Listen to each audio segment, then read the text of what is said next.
Hi everyone, I'm Shelly from There's No Place Like Home at redheadmom8.wordpress.com. Today I'm continuing my Notebooking 101 series by going over what I call free writing journals with you. And first of all, I'm going to point out that when I talk about this with my kids, we just call this journaling.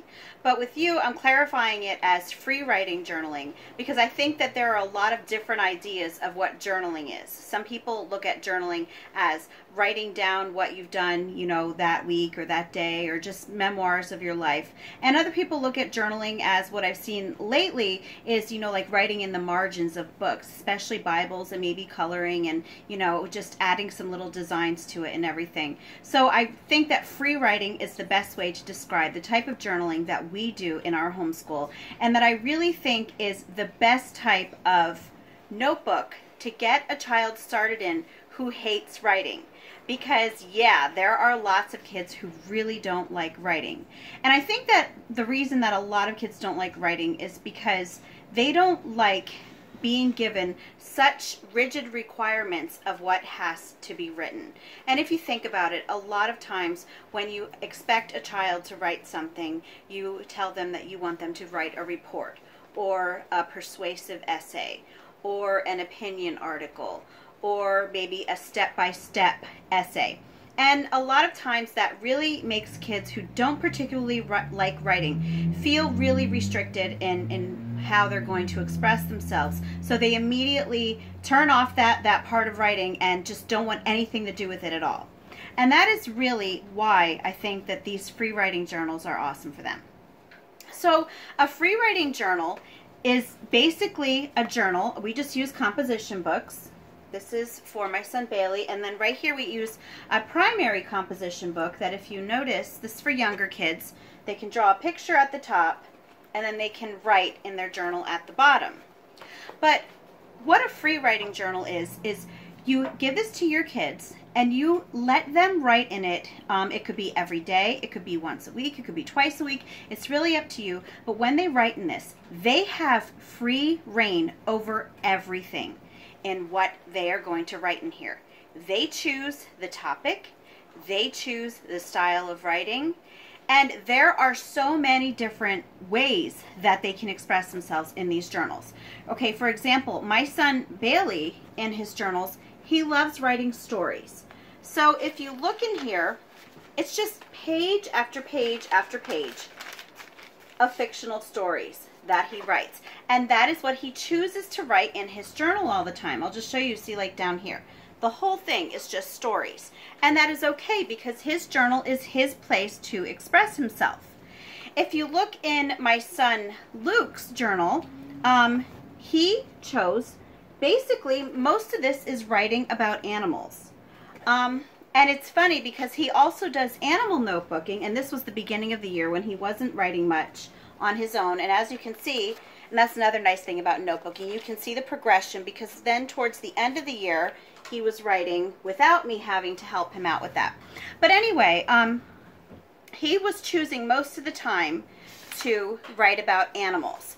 And I would always say to him, hey Luke, are you sure that you don't want to put that in your animal notebook? And he insisted that he wanted to keep his little animal essays or his little animal sentences in here. And he did write in his animal notebook too, when we would do that on certain days. But I think that the reason that he was choosing to do these little facts about animals in his journal is because this was something that was entirely up to him. When the kids would work in their animal notebooks, it would be a lot of times because I said to them, hey guys, you're going to work in your animal notebooks today. So they had, that specific, I didn't really tell them a whole lot more than that. Other than that, you have to work in your animal notebook today. And I think that with him, he liked doing the animals, but I think that he just felt more freedom knowing that he could pick if he wanted to do animals in here. And that's why he kept choosing to do the animals in here. There are so many other ideas that your kids could do in their free writing journals though. They could write poems. They could, as my son Bailey did, they could write stories. They could write like diary style entries. They could write alternate chapters to books that they've been reading or that you've been reading with them. They could write movie reviews. They could even copy recipes that they want to someday make, which actually my older daughter likes to do that in her journal. She will actually copy recipes. They could make lists of things. They could draw little comic strips. And again, while a lot of these ideas I do incorporate into their other notebooks, the difference between their free writing journals and their other notebooks is that their other notebooks always have a specific topic that they are to be writing about. For example, in their animal notebooks, they're obviously writing about animals. In their read aloud notebooks, they are telling back what they remember from the read alouds. In their copy work, obviously, they are just told that they have to copy certain passages.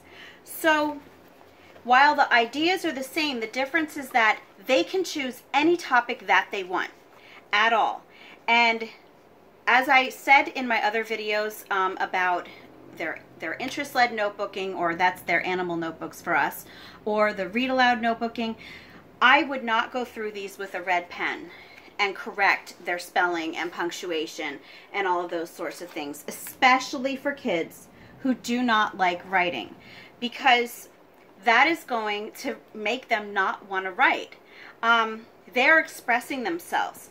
What they're doing is they're learning how to put their thoughts on paper. And kids who don't enjoy writing, when they see that you are picking apart the things that a lot of times they worked really hard to write down, that's going to make them not want to do it. So what you want to do is you just want to teach your kids to enjoy writing and let them know that their journals are a safe place. You know, mom is not going to mess up their journals by correcting everything that they've written.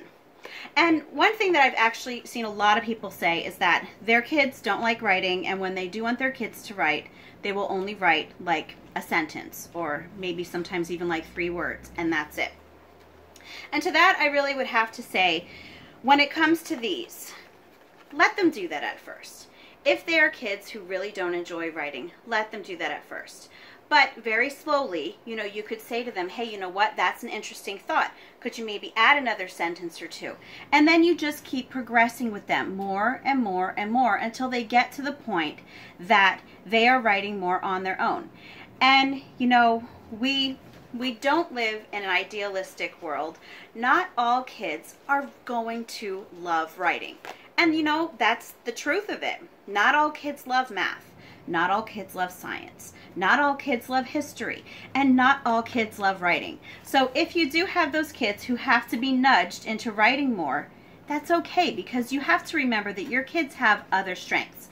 But what these journals will do for them, even if they never become writers when they're older, what these journals will do for them is just introduce them to the world of writing, make them more comfortable with what they are putting down on the paper. Help them to express themselves. And again, that's really important. These journals are their own.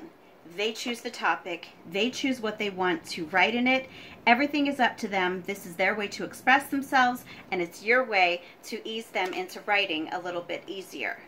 So that's all that I have for you today. If you like this video, I would love if you would leave a thumbs up. If you haven't subscribed yet and would like to see more, you can do that by pressing the subscribe button and tapping on the bell if you want notifications. I would also like if you would share this video maybe with your friends who would be interested in the tips. And if you have any questions or comments, leave one down below and I will get back to you as soon as I can. I hope you have a great day.